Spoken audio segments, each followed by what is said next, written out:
Hello again, and welcome to Foreplay Radio Sex Therapy. I'm your host, certified sex therapist Laurie Watson, author of Wanting Sex Again, and blogger at Psychology Today and WebMD. And I have with me Dr. Adam Mathews, my co-host, who's a couples therapist, psychotherapist, and president of NCAMFT. Foreplay is dedicated to helping couples keep it hot. Thanks for listening. Now on to today's topic. Hey, everybody, and welcome to Foreplay Radio Sex Therapy. I am Dr. Adam Mathews, your couples therapist, alongside Laurie Watson, your sex therapist. How you doing today, Laurie? Laurie has a cold today, I'm afraid. I am rather miserable. Yeah, it's unfortunate, but she's soldiering on. The show must go on. That's right, as they say. That's right. The sex podcast must be done. All right. Even with my low, sexy voice. That's right. Well, you got kind of a smokiness to it. Yeah, nice. Exactly. Not as sexy though when I start hacking and coughing and stuff. Well, we'll be sure to edit all the hacks and the coughs out Hopefully for you. Hopefully so. Thanks, Joe. All right. Joe's our editor. Thank you, Joe. He does a great job. So today we are talking about anxiety and sex, right? Right, exactly. Not necessarily anxiety about sex, but how anxiety affects our sexual relationships, right? Right, a generalized anxiety disorder. So there's lots of different types of that, but people who mostly have something that they call kind of trait anxiety. So a person who runs anxious, not necessarily just about sex. Yeah, and we all experience anxiety in some form or fashion. Sure. Right, but we are talking about, like you said, people that run anxious, that wrestle with anxiety a lot, where anxiety can keep them from normal everyday activities at times, makes it harder for them to go out. They feel a challenge to really do some of the things that somebody that doesn't experience that on an everyday basis might not have as much difficulty doing, right? Right. Somebody who worries a lot, men often describe it as, I'm just stressed out. Mm-hmm. You know, that can be sort of a form of anxiety that you don't manage stress well. And maybe, you stay up late thinking about your work, you stay up late thinking about your relationships, and, you tend to obsess about things. Yeah, so it could drive some things. For men, I hear a lot it drives insomnia a lot of times. Right. Makes it hard for them to sleep because they can't shut their mind down. Their mind can't calm down as well. Might drive some insecurities about work for men, right? Might drive, it may not always, and women, it may not always produce insecurities about their relationship, I think, for men oftentimes, but those are the areas that it seems to come out the most for men. Definitely. How do you see that for women? How does it affect? I think, one thing that happens for women, one of the ways they might obsess is about their body, so symptoms and things that normal people just kind of write off. When you're anxious, you worry about those things a little bit more and kind of can obsess about that. I treat men too who worry about their bodies, but sort of worry to obsession is all a continuum on anxiety, and you can even go into kind of mania, and mania is sort of like, I guess it's a little different than worry, but and that's extreme. I mean, that's the extreme. Right, there's an extreme, but we know that some of you out there do struggle with anxiety. A lot of people struggle with anxiety chronically. This is a very stressful world, and many people move to places they're without the support of family. Things that maybe a generation ago, 2 generations ago, we weren't struggling with as a world, and let alone the news and all that. I mean, there's plenty to make us feel anxious these days. Yeah, and so it's going to have a impact on your sexual relationship, it does. Right? It really does. And you see it though as affecting men and women differently in how they approach sex, right? Right, and I've looked at the research on it. Y'all, I'm still researching for my doctorate. Oh, Lord, pray for me. It still goes on. Yeah, it does. I'm getting to the point where I have to just go every day in order to get this done. But basically, men often use sex and masturbation to relieve stress. And it's kind of counterintuitive. You would think that you'd be preoccupied, and maybe it's counterintuitive to me as a woman, because you would think you're sort of worrying about other things and then not as interested in sex. But for many men, about 53% of them do use orgasm to calm down. And it's a little different than the way they would use sex during depression. So men often during depression use sex to alleviate loneliness. So it's this more connected sex. Whereas for anxiety, they're using the calm after orgasm that comes to calm themselves down. So, even though they might reach for a partner, it's not necessarily that feeling of emotional connection that you get with that partner. Or they might use masturbation, just to get to that great feeling that we have after orgasm, of release and calm, which is a little different and certainly different than the way women operate when they are anxious. Yeah, that does sound a little cold to use sex in that way, but I don't know that they intend to. They don't. This is not a conscious thing that they are doing, do you think? Sure. I think sex can be used in a multitude of ways, right? And maybe talking with your partner, like, look, I have just got to have more orgasms. I need it for stress relief. And, if the sexual relationship is good and solid, then your partner may say, come on, baby, let's do that. If that makes you feel less stressed, that would be good. I think often, anxiety is preoccupying, and so those anxious people are not feeding their relationship well. So there are other stress points in the relationship, and then if sex becomes a little more mechanical, it stresses the relationship further. Yeah, and that's what I think. I think if men you're using that as a way to calm their anxiety, it has the potential to feel cold and mechanical to their partner. I think that's what you were saying, yes, right? Which is gonna just worsen the problem, which is only going to heighten your anxiety about it. Yeah, especially if there's the pursuer distancer issue around sex. Somebody who gets anxious, then and they're using sex that way, probably needs to learn other coping mechanisms or use masturbation for that and save kind of the desire sex for your partner. Yeah. You also mentioned, Laurie, that occasionally anxious men become hypersexual. What do you mean by that?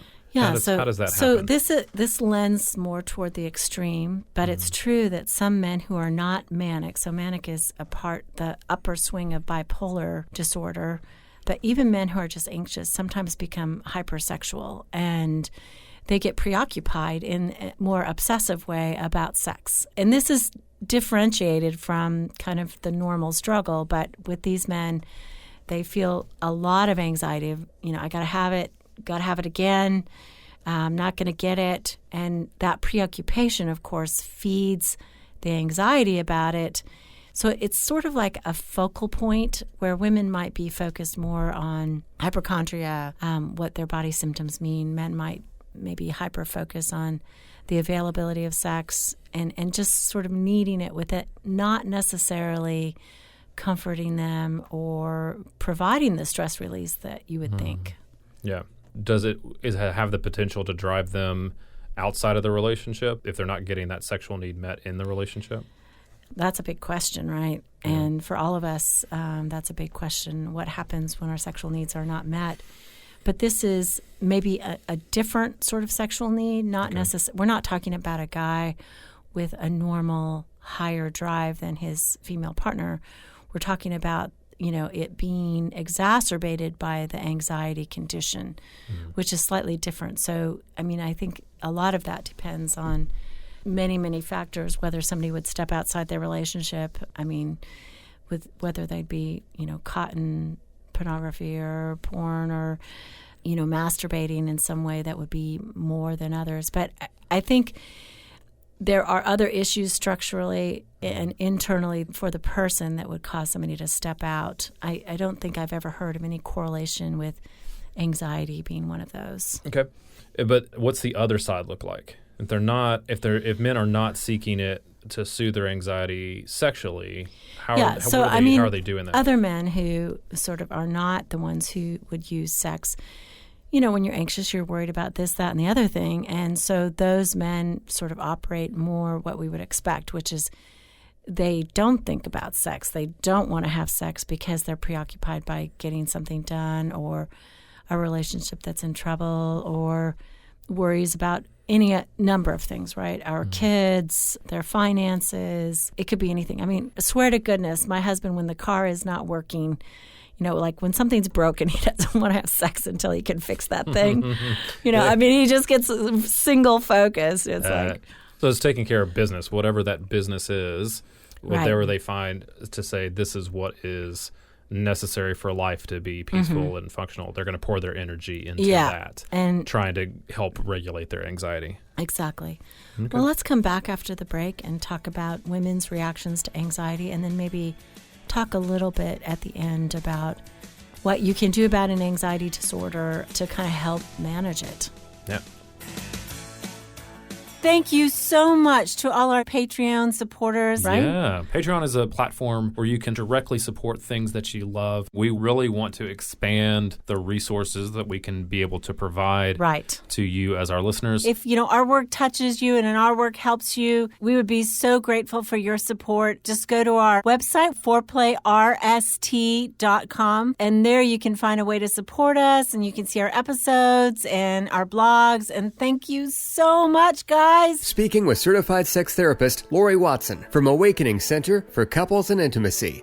Laurie, what is an intensive? So an intensive is 12 to 14 hours of therapy all in one weekend. And it's a way to really make fast progress compared to weekly therapy. I mean, there's just so much more you can get done when you have a chunk of time. Overcome the challenges in your relationship and your sex life. Learn more about intensives and Awakening Center's other services at awakenloveandsex.com. At Mathews Counseling, we believe it is our job to come alongside you in whatever difficult challenges of life you are in and help you rediscover hope and to find the strength that you have to face those challenges. We strive to create a safe and comfortable place for you to explore who you want to be and identify the obstacles standing in your way. Oftentimes, the first step toward finding help is the hardest, but it can also be the bravest. Give us a call at 919-587-8018. Find us online at matthewscounseling.net. We look forward to working with you.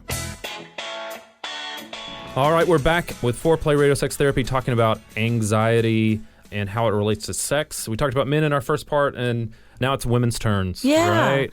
How does anxiety affect women? I want to credit John Bancroft and his associates. He wrote a journal article on mood and sexuality in men. We got that research from him, and we also are going to use another research paper by Bradford and Meston. It's called The Impact of Anxiety and Sexual Arousal in Women, as we talk about this, just so that we do research and use good creds on that. But women, obviously, who have anxiety have much higher rates of sexual dysfunction and often primarily arousal disorders. And when you think about that, right, if you're preoccupied by all kinds of things, you may still feel desire, but letting go and relaxing into the moment becomes very difficult. Mm-hmm. And for women, because we don't have as much testosterone and all that magic, we need to be able to let go and relax and let our mind go. That's super interesting to me because I don't know that many people, when someone comes in complaining of a sexual dysfunction, particularly with women, are going to necessarily think to look at how anxious they are. Yeah. And to look at anxiety as a driver of that sexual dysfunction. Right. I mean, they may be thinking about sexual anxiety, but not necessarily generalized anxiety or panic disorder or whatever. But absolutely. And I see this just in women in general. Their preoccupation with the list, right, is kind of a small, tiny form of anxiety. I need to be perfect. I need to get it all done. I need the house to be straight. All these things, or I need my work finished. I need my emails answered. Whatever it is that preoccupies their mind, then they have difficulty entering the moment. But when you really ignite that with an anxiety disorder, it becomes much more difficult for them to let go. Mm-hmm. So is it the opposite for, if 53% of men use sex to an orgasm to calm down? Do women do the same thing, or is it different? Or is it driving them away from sex? Yeah, I think overall it drives them away from sex. So their worry, their obsessions, maybe their anxiety about bodily symptoms, and men can do that too. It's not exclusively female, but more typically, all of that it drives them away from sex. They don't want it as much, so desire does get impacted. I mean, anytime you hit the sexual system, right, arousal is impacted. She may think, I can't possibly do it because it's not going to work for me. And so her desire diminishes, particularly orgasm will go away. I mean, hit the sexual system in a woman in one place and you are in trouble. Right? Yeah. It's a house of cards. Yeah, I was actually just thinking that everything has to align for women, and so anxiety really just throws a wrench in all of that. Yeah, right? and one of the things the research has shown is that if she has an anxiety disorder, she is more likely to also have sexual anxiety, which would make sense, right? I mean, she's preoccupied in some way, but it's problematic, and also there might be a physiological correlation to the reason sexual arousal gets interrupted, because anxiety is handled in the same place in the brain as sexual arousal. One example of this is that women with chronic anxiety, and they get fearful of symptoms like blushing, flushing, or shaking, things that normal people would go, yeah, I'm anxious, I feel that, I'm nervous, I'm shaky. For her, she's like, what's wrong? You know, it's like, it's weird, but it's self-reinforcing. Anxiety creates more anxiety. And unfortunately, the symptoms of anxiety are similar to the symptoms of sexual arousal, right? We flush, we kind of get out of control, we might shake. I mean, all these things sort of almost feel a little like anxiety. So this gets linked together in her brain in this same place. And so now she becomes slightly more anxious as she becomes sexually aroused, thinking that, you know, this is a similar symptom that I'm familiar with.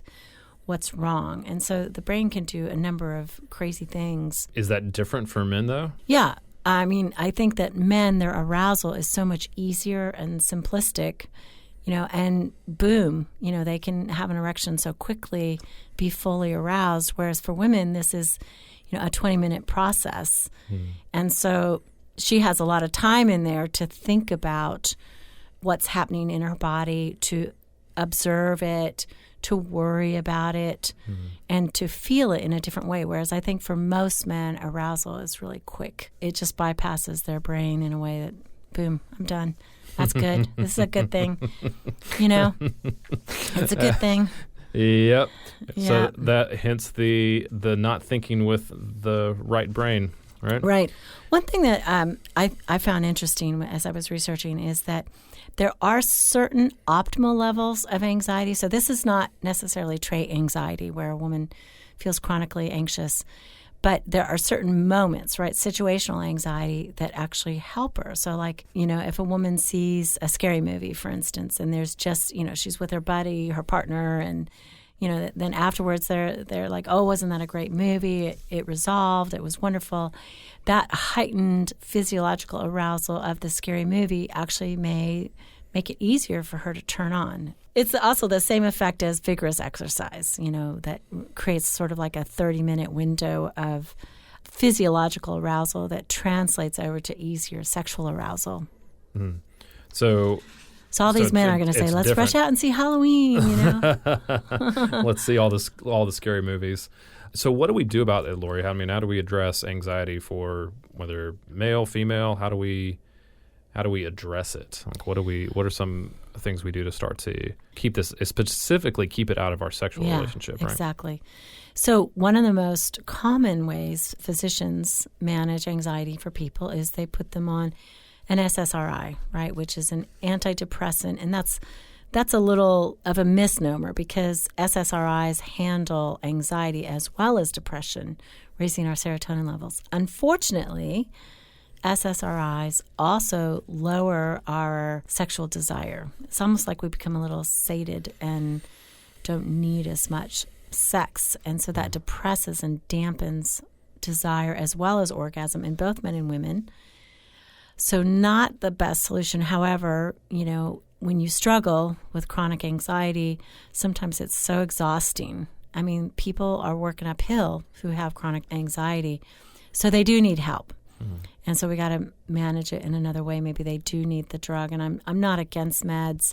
It's probably not my first resource. I think my first go-to is, can we manage this with meditation and mindfulness, because that has no side effects. In fact, it has positive effects on our sex life. Yeah. I think the other thing that I would recommend as well is being able to somehow get to the root of anxiety. Anxiety is essentially rooted in fear, right? Oftentimes it's connected to something that when we avoid thinking about it, and that so it becomes blown up in our head. It becomes really big. It becomes a mountain when maybe it's not quite so high, or it's moving into the fear and really looking at what if this fear is going to happen, would I be able to be okay? Right. Yeah. That's the thing that I think is oftentimes the big question is, if this whatever it is that I'm anxious about, that I'm fearful about, that's driving this, would I be able to survive it? Right. It's almost like a test, a daily test of, can I survive the most awful thing that could happen? I also think anxiety sometimes represents a conflict. Sure. We want one thing and we want another thing, and we can't kind of make up our mind, right? And so we feel anxious about it. Yeah. Many people feel anxious about their relationship, and they don't know how to manage it actively, so they just worry. Yeah. I'm not getting out of this what I need. I don't want to leave. And they just live in that tension rather than proactively going to therapy, reading a book on it, talking to their partner. Maybe it's gotten blocked because they've been in conflict over their different needs or whatever. But I think sometimes for myself, I feel anxiety often about, like, let's just say this pending PhD work. Oh, Lord, I work really hard and do a lot during the week. And then just the thought of going to the library on the weekends, it leaves me in tension, right? I can't get the downtime that I need, but then I can't, when I'm having downtime, get what needs to be done. And so it's chronic, it's just, you worry. And that's a tiny little example. And that really doesn't do anybody with anxiety favors, to put it so simply. But yes and no. I mean, I think it is obviously super complicated, but it's also like those type of things are the things that would begin to help resolve some of it, or at least to decrease it. And I think like what meditation and mindfulness, the intent of those things is to essentially bring us back to the present. Right? Because anxiety is often, you were describing it as two different choices. Oftentimes it is either fear of the past and regret of what's happened in the past, or fear of the future. Yeah. Right? And so it keeps us from being focused in the present moment of what is happening. And I think that's what one of the biggest benefits of mindfulness and meditation is, the ability of it to bring us back to what is actually happening right now. Yeah. And the ability to see that the thing that we're anxious about isn't actually happening right now. Right. It could some of the anxiety or they're real fears that could happen, but it's not happening right now. Our past, we are safe from our past right now. We are safe from what is, we're not in the future right now. Yeah. And so that it sounds way simpler than it is. Yeah. But that is actually a really complicated, really hard thing to do that we oftentimes have to fight for. But by doing that, I think we begin to actually see our sexual relationship in a bit of a different light, and can be able to give it the attention that it needs, be able to use it correctly, ask for what we need in it, and move forward together. So. And I have a really practical tip. Yeah. It's winter here and I have cold feet. So every night when I come home, I go and take a warm bath with magnesium salts, Epsom salts, 2 cups in a bath. And actually, it's very absorbable in the skin, which is so good for you in so many ways. It relaxes your muscles if you've worked out. It basically lowers your blood pressure, and it helps relieve anxiety. So I take those few minutes, maybe 10 minutes in the evening to warm my feet up, to just relax. I meditate in the bath, and then I'm having all these good feelings happening, right? It's like you're warm, and then you kind of come out of it, you're sort of ready to approach your family and be with your partner. So I would suggest, ladies, join me in a bath. Don't join me in the bath.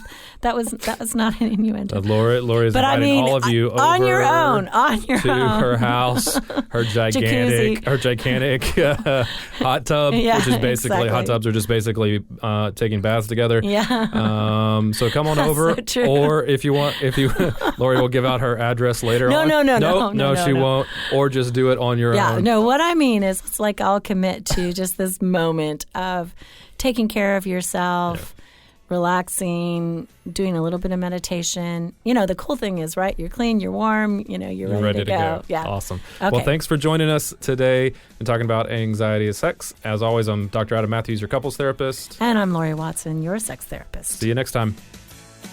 You can now call in your questions to the Foreplay question voicemail. Dial 833-MY-4PLAY. That's 833-4-PLAY. And we'll use the questions for our mailbag episodes. Hey, help us stay on top here at Foreplay. We'd love it if you would subscribe and share it with your friends. And please take 1 sec and rate and review us. Thanks so much. All content is for entertainment purposes only and should not be considered as a substitute for therapy by a licensed clinician or as medical advice from a doctor.